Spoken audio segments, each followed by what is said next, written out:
Hey there, cartoonists and cartoon lovers. Welcome to the new episode of The Cartoon Pad. I'm Bob Eckstein here with my co-host Michael Shaw and Hi, Bob.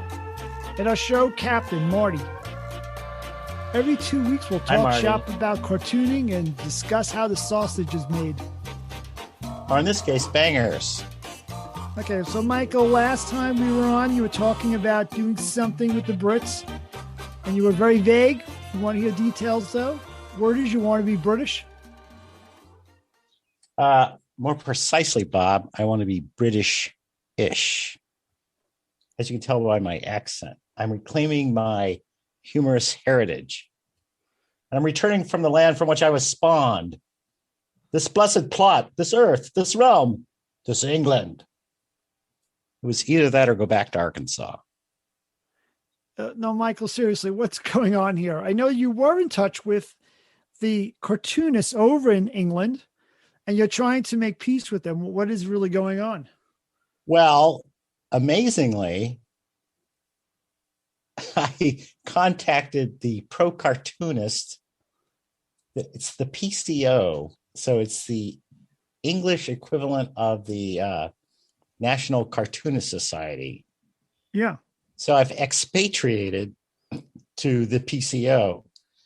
And I basically contacted them through Facebook, and I presented my credentials, which are as follows: the collapsed upper palate, typical of the Northern Irish. That's from my orthodontist. And also that I own a Triumph TR6 that makes a beautiful paperweight, in that it rarely runs.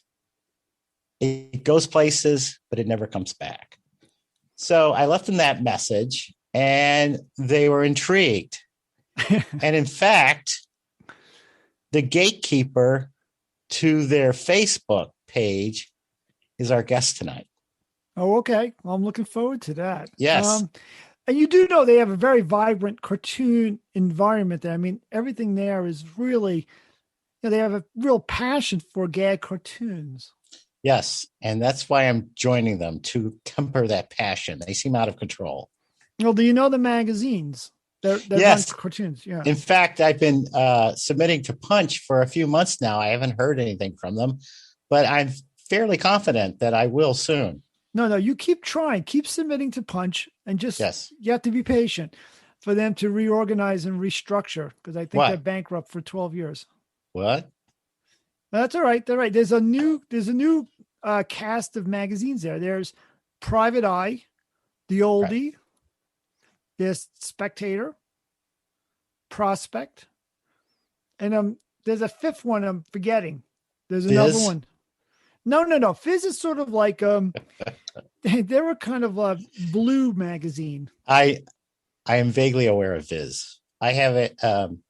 I've been given a couple of anthologies as gifts.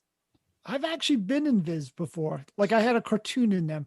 They're like Playboy, where they do run cartoons that are not necessarily vulgar, but they have, like, a little of everything. Hello. So I was in Prospect for a few years until their cartoons got to the size of a QR code and seemed to have fallen off the page. So I was sort of intrigued by the thought of revisiting the British market. So we'll see how that goes. Unfortunately, maybe Brexit also includes American cartoonists. I guess we'll figure that one out. Michael, are you ready for England? You have Is England ready for me? You got to change your thinking. You got to understand all the different twists now. Do you know, like, the word fit in America? That means you're working out. Fit in England means what? Fit? Yeah. Oh, fit. That's my Honda. It's a great car. No, Marty's got it right. Our showrunner, it means sexy. What? Yeah. Okay. Well, I have to tell you, I've been training. So let me tell you what I've been doing. I've stopped calling I now call potato chips crisps. I call French fries chips and cookies biscuits. So what do I call biscuits? You're really becoming a royal pain in the ass. Hello. I've been exploring the world of British cartooning. There's something fascinating called the pocket cartoon. And I think it's the equivalent of an editorial cartoon, but I'm not sure. So I am sort of doing a survey of the current state of British cartooning to see where I might find my niche, because a man needs a niche. Yeah. That sounds interesting. I mean, did you join some of the Facebook groups that are for like the British cartoonists? That's a good idea. Yeah. I joined the Pro Cartoonist PCO. And it seems like 246 of my other Facebook friends are there. So they've been there without you. Well, I'm probably having a better time because of it. It's fascinating, though. I would say that the British are more accommodating to the eccentric personality. So I think I might find a home there. No, I think you're right. I think that they get sillier with their humor, and the cartoons reflect that. Their cartoons are really more tolerant of going out on a limb. Yes, or a limba, as we like to say. In I agree. So I'm branching out by going out on a limb. Okay. Now, and you should check into German cartooning, Bob. I think you're going to find something there that you can really sink your teeth into.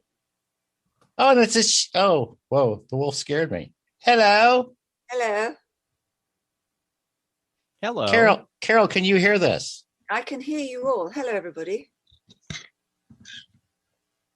Carol, thanks for joining us. Good to see you. Pleasure. My pleasure. Hello, Michael. Well, let's introduce our guests.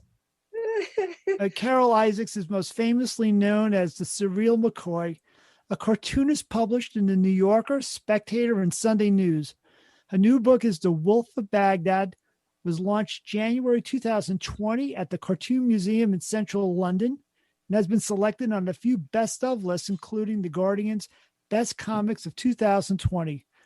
The book is also a beautiful animated slideshow with its own musical soundtrack, which is often performed by a live band, including Isaacs on accordion and keyboards. Carol has worked with many artists, including Sinead O'Connor, the Indigo Girls, and is the co-founder of the London Klezmer. Is that the pronunciation?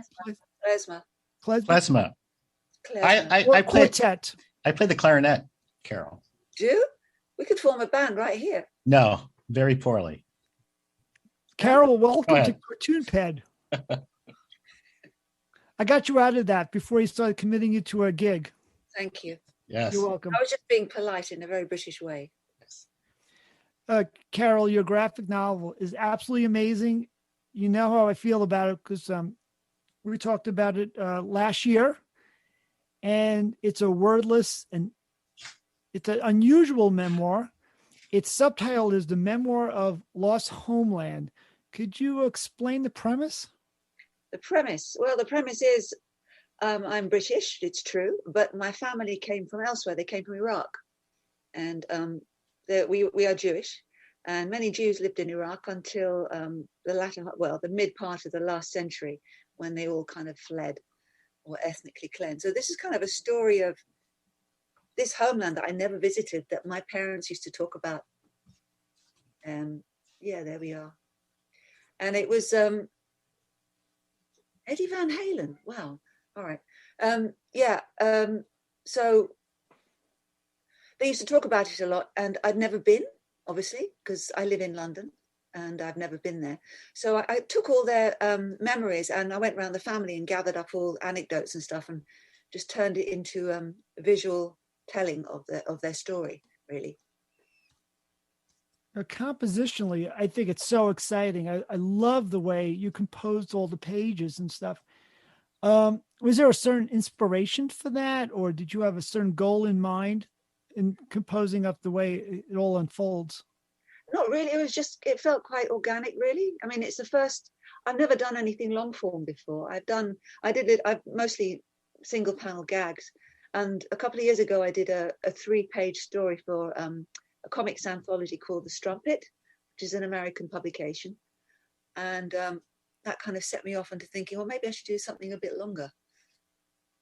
So Well, it's just beautiful. I know that you started this with a grant from the art counselor in England. Do you want to talk anything about how it began, that you were, getting the support, getting the kick to get this off the ground? yeah, it was. I got a little bit of funding to do research and development for this project because, and while I was doing it, I was drawing the book, and I was thinking, well, maybe I could also involve my musical life in this somehow. And so I was drawing it digitally on a tablet, one of these digital things, and it seemed like not much of a step to animate the panels. So I did that, and then I thought, well, I need to put because there's no words, tell the story with music. So did a Kickstarter crowdfunding thing online and raised enough funds to go into the studio and record the soundtrack. So I then made it into like what's called a motion comic, which is an animated version of you're looking at pages like you saw in that clip. It's pages sort of coming up on the screen. Yeah. How many times did you perform this with live music? Done it about half a dozen times. It's been really well received. It's like a silent movie. You've got the band on the ground, and then you've got the screen with the slideshow happening, and we play along to it.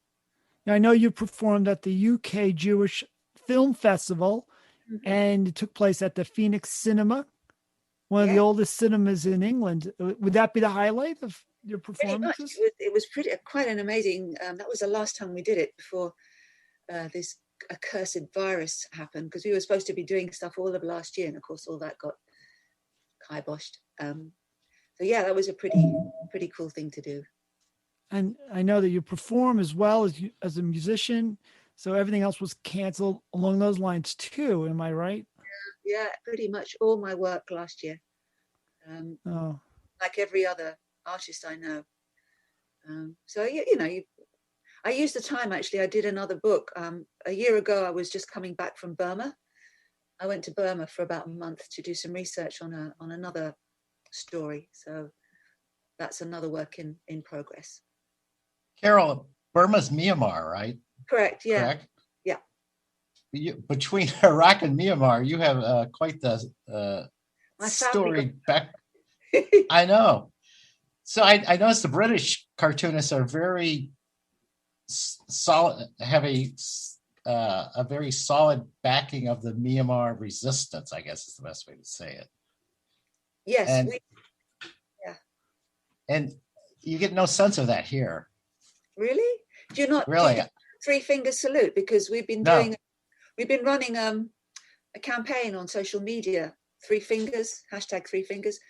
I was seeing that. Yeah, that's in support of the Myanmar Cartoonist Association, some of whom I met on my travels. Amazing guys. And everyone is out demonstrating on the streets according to profession. So you've got like the Burmese cartoonists are demonstrating. There's about 20 or 30 of them holding placards they've drawn their characters holding up these 3 finger salutes. Do you know where that comes from? The Hunger Games. Well, I know the 2 fingers, but not the 3 fingers. Yeah, this is 3. And I'm familiar with the one finger. Yeah, well, you would be. Yeah. Well, I drive a lot. Yeah, in London as well, presumably. Yeah. I do drive a Mini, Carol. So I know. I'm very impressed. I was hoping I get credit for that, but it's a German Mini, so you get half credit. So, Carol, this other project in Burma, what exactly will that be? Will it include some of your music as well? Kind of, yeah. As I said, my family traveled everywhere, and part of the family left Iraq, went to India. This is in the 1800s, and ended up in Burma, lived there until 1942 when the Japanese invaded. I only found out recently I had a bunch of cousins who were musical. They had band. Reuben Solomon and his Jive Boys were a big band in Rangoon in the 1930s. And one of the cousins, my dad's cousins, was an accordion player. And apparently when the Japanese invaded, he left he left everything, ran for India, literally, with his accordion. And I thought, well, maybe I should go and try and, redo, kind of follow his footsteps. So I took my accordion and I kind of did his journey to the border with India through jungles, through mountains and stuff. And I'm drawing it right now. That's a very funny idea of having someone go through the jungles with an accordion. He was like hardcore. He was dedicated, and it actually saved his life. He played it to a bunch of people, and they gave him shelter. They gave him food in exchange for music. So, Carol, what did your family think of the Wolf of Baghdad? Well, I think they approved. I hope they approved. I hope they were proud. Well, I had a lot of feedback from all corners, actually, mostly from Iraq itself, from other communities who are really interested in this story and want to know more. So it's been quite an eye-opener. I've made some really cool friends over this. And the possibility of maybe going to Iraq and performing it there one day. And now you've played music to that culture, right? You learned that style of music from Iraq? I never grew up with it. I was basically I ran away to join the rock and roll circus when I was like 16. I was playing in bands. And I never heard this music at home. I mean, my parents never played it, and I never knew about it until a few years ago, when I started just being interested a bit more in, world music, and there was all this incredible repertoire. So up until now, I've been, basically a pop music hack, just playing for everybody. You found a way of embracing two vocations that are so risky, playing in music and band and being a gag cartoonist. And the gag cartooning came from like really long bus journeys. I was sitting in a bus on tour, kind of looking out the window, and just started doodling. And people said, "Oh, why don't you send it into the newspapers?" So I thought, yeah, really. And then, became an accidental cartoonist. When did that begin? Like 20 years ago, 25 years ago, something like that. So I have Yes, Carol, so you have no formal art training. No. It's amazing to me that you can go from a single panel gag cartoons to that type of expansive, expressive work. I mean, it's like it's like a leap that I've rarely seen. I don't know what happened. It just happened, I guess. People say, you don't know how you did your first book. You never know. You can never explain how you did it. And I kind of understand that now, because I don't know. I can explain how I did my first book with Bob. I was sitting in the basement. I couldn't make sourdough bread, so that's all I could do. But I mean, your work is also extremely cinematic. I mean, it really melds a lot of different art forms together in a way that I've rarely seen. So was your performance ever filmed or videotaped? No, we were thinking about doing it, but it's available as a video on demand. I mean, the actual animation with the soundtrack, you can get it off my website. Okay. What is that website? You might as well tell us. Please share where we can see more of your work. The surrealmccoy.com. It's all up there. And the book is available. I think it's available. We haven't got a publisher in the States yet, but you can get it from Barnes and Noble at a very good price, I believe, with free shipping. Free shillings. That's not much. So, Carol, what is the story behind the Surreal McCoy name? It's the British love of terrible puns. This is something that I've had a discussion with your Mr. Mankoff about, and he could never understand my pen name. And he was really complaining. He was kvetching about it. He said, "The surreal, what who's the?" And I tried to tell him it came out of a really bad pun. The British love bad puns. I think the first cartoon I ever draw was something about he was indeed the Surreal McCoy, and I've got this fish guy in a suit.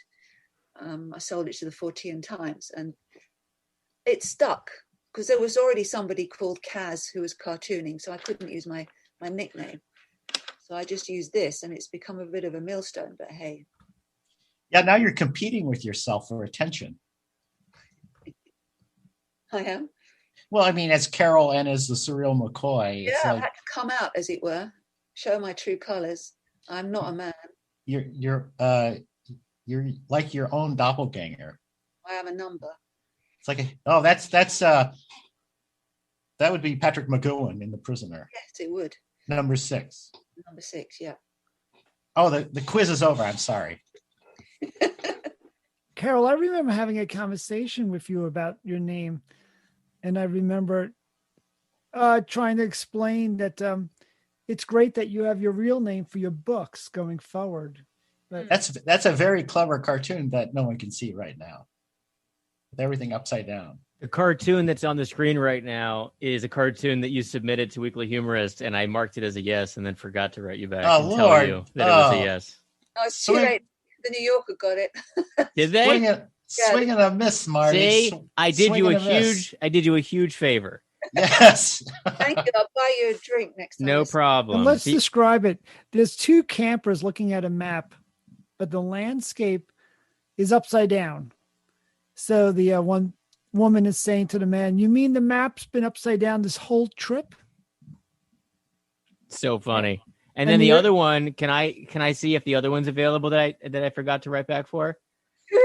It is a greeting card shop, and it says adversary section instead of anniversary cards. It says adversary cards, and there's a Spider-Man and maybe a Batman, and they're shopping for cards, and it says like Joker cards or Dr. Octopus cards. Do you remember this cartoon? Yes, I do. I have to check if that's my first foray into super comic thing. It was in the same batch as the map one. I'll check it out. All right. Carol is also in my ultimate cartoon book collection. She's in a couple editions. So yeah, there you go. Everyone's a critic. And it's really great to have you in there. You and me actually one time discussed doing another project, which I shopped around. And it's always really difficult to do cartoon books because it's such a niche market. And publishers really don't want to take a chance on something like that. They want something more broad. But one day we'll return to that. I always promise we'll work on this piece about tying in British cartoonists with American cartoonists. Mm-hmm. I really admire a lot of British cartoonists. There's so many great ones. And I'm sure you know them personally, like Banks. Yes, Jeremy. Yeah. And who are some other ones that you admire over in England? Gosh, there's so many. I mean, we are very blessed with our cartooning roster here. But I think it would be a great book. We have so much, as Mr. Mankoff said, what are we, two countries divided by a common language. Good point, yeah.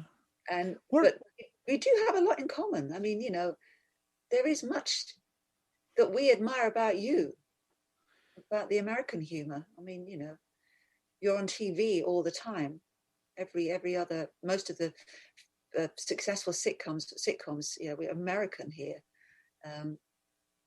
We love your cartoons. We love. I'm sorry about that. I do know my British friends that are always saying that Friends is on everywhere there. And yeah, and the I would contend that Keeping Up Appearances is the greatest sitcom in the history of television, with Hyacinth Bouquet, followed closely by Are You Being Served?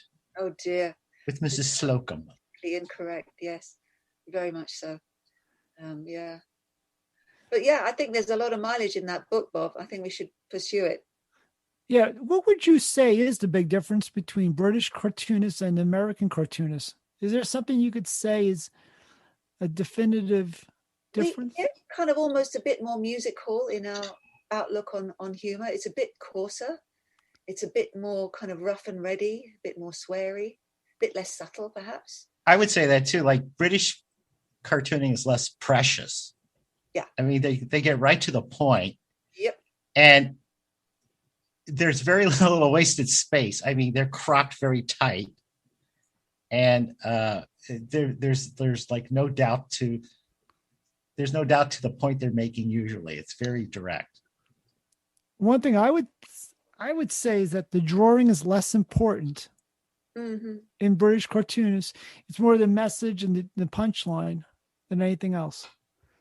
That's true, but then you look at your great cartoonist. Sometimes the artwork is not. It's loose. It's kind of a bit a slapdash, but I don't know.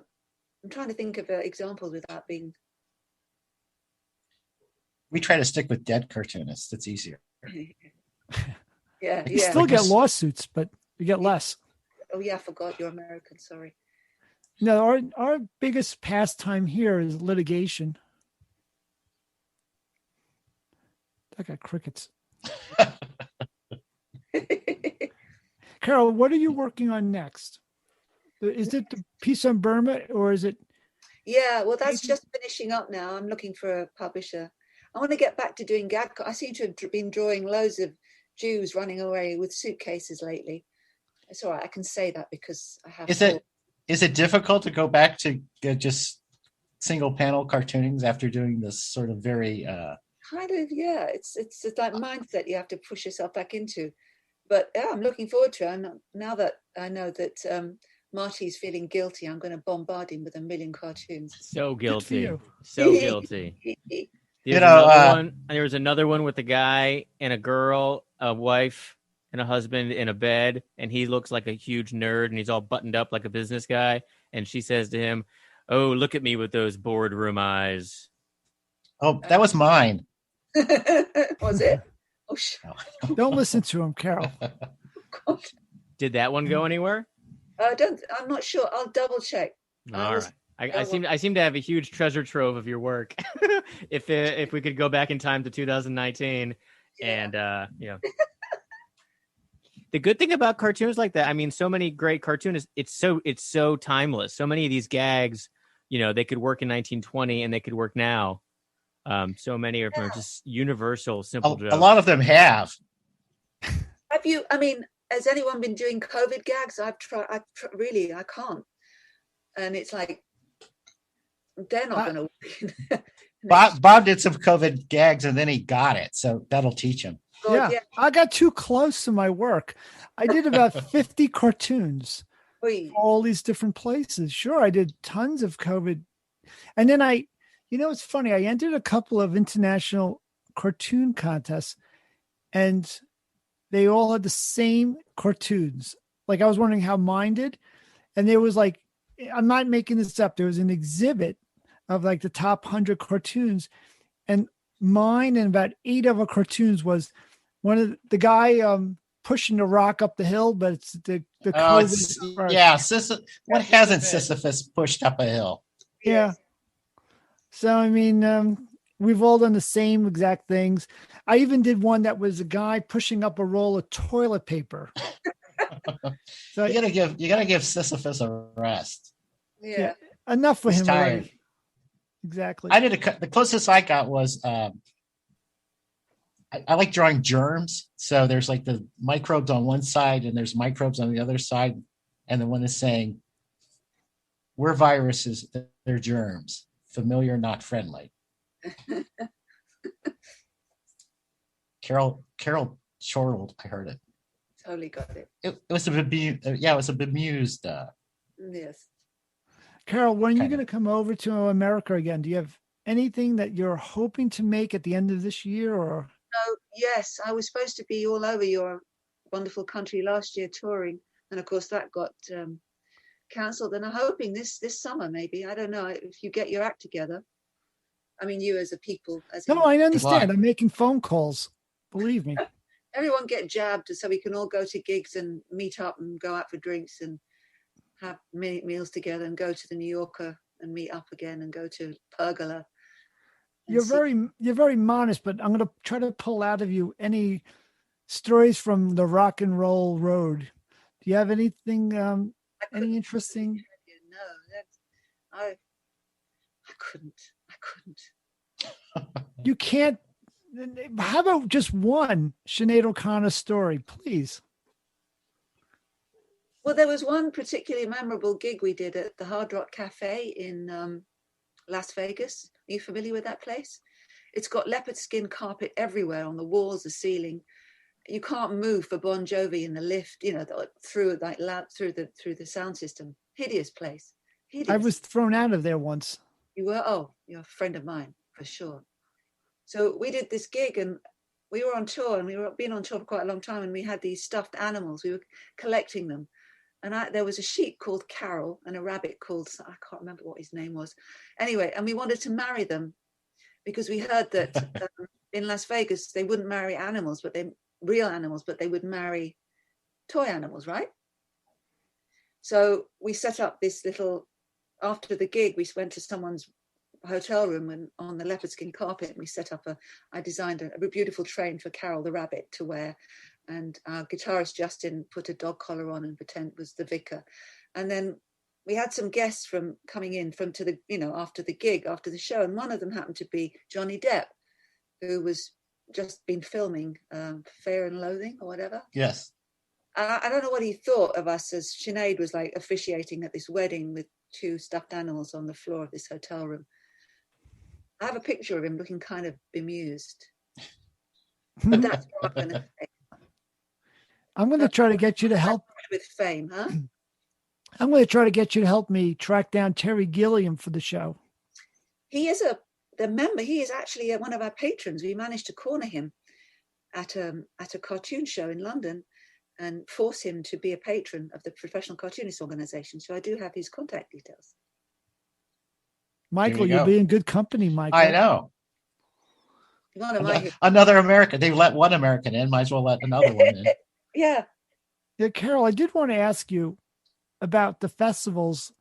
I mean, you guys celebrate cartooning in your country and things, We have quite a few. Yeah.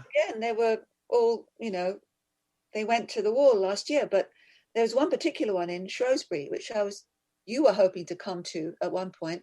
I was going to try and find you a bowling club nearby to do your bowling. I'm into lawn bowling, folks. Bowling, yeah. Shrewsbury, it's the most beautiful medieval town. We've had, actually, who have we had? We've had Jason Chatfield came one year. Yeah, Ken Maria Crimston came another year. Hilary Price came one year. We have wonderful, and I think they were really lovely. It's this medieval town, 3 hours out of London, and we draw these huge big boards in the town square. They're like 6 foot by 9 foot giant cartoons we draw in public over the weekend, and we do caricatures. We run workshops. So much fun. I really hope you guys can come one year. Oh, thanks. We'd love to go over. We have to. I think we've just been invited, Bob. Well, Michael, your paperwork has not been cleared yet. Well, let me check. I can get you over. Don't worry. I'll get you a cartoon green card. He knows something. It's not a green card. It's called something else. I'll look it up. Never mind. We'll figure it out. We'll have to go to some of the places too to eat. I mean, I took Carol to my neighborhood places to eat when you came up to the Cloisters. Yeah, that Indian restaurant was really nice. Yeah, but I think England's really where you want to go for Indian food. That was a good Indian, though, and we know Indian. I mean, yeah, I can take you to some place that would just blow your socks off, really. Now, isn't Indian different than British Indian, which is considered curry? Kind of, yeah. The Brits like there's a sport where you, after the pub, you go to your local Indian and you order the hottest dish on the menu. Yes. I heard the English were taking their curry so hot they were hallucinating. Which it's hard to imagine because I don't think you could get it that hot, honestly. You don't have the material or the chemicals. Carol, I really miss London. Can't wait to get over there again. Yeah, last time you were there was for one of your books, wasn't it? For this, you were here doing something. Well, I was there for the Bronte anniversary. That's correct. In Haworth. So we based ourselves in London, went to the Hippodrome and gambled, hit a whole bunch of restaurants, and then I did say hello to the Cartoon Museum. So that's another thing you guys have. You guys really support the art of cartooning. Yeah, we try, even though it's still looked upon as essentially a sort of children's art form sometimes. I think it's a beautiful museum. The museum is amazing, and it showcases a history. We've got 300 years of visual satire going in this country, and they're brilliant. They've just moved to a new premises, and next time anyone's in London, let me know. I'll take you down there and show you around. They've got really, really great space. That's great. Have you been to the museum in Brussels? In where? In Brussels, Belgium. No. Oh, you must go. When things open up, it's a really amazing museum. So, Cartooning is regarded as a fine art in Europe, especially in France and Belgium. yeah. They take it seriously. Cartoonists are kind of treated as kind of rock gods. I've been to a couple of festivals, Saint-Just-le-Martel in the south bit of France, and you get the red carpet laid out for you. Children come and worship at your feet. It's wonderful. You're given a cow. The town gives you a cow. Really? Yes, it's presented. The one cartoonist a year is presented with a cow. We don't even get a chicken here. No, a proper real life cow. They even lay the red carpet out for the cow, but that's for other reasons. But the mayor presents you with a cow, and then you give the cow back. And everyone has boeuf bourguignon for dinner. It's good dinner. With With plenty that. of wine, yes. Yes, with a cheeky red. Yes. I think I might become French-ish next, Française. So Oh, good God. let's get Monsieur Sabé on. I actually wanted Ed Steed to join us. I'm a big fan of his work. He's not crazy about interviews. I know. I understand that totally. But he's a wonderful cartoonist from England. And maybe next time, after hearing your experience on the cartoon pad, he'll join us. Ed, do it. They're not Yeah. as good as you think. He's a nice guy, and I've spoken to him at lunch and stuff. But yeah, you're breaking in the ground here, Carol. You're trailblazing. And I don't want to keep you up too much later, and it's getting late.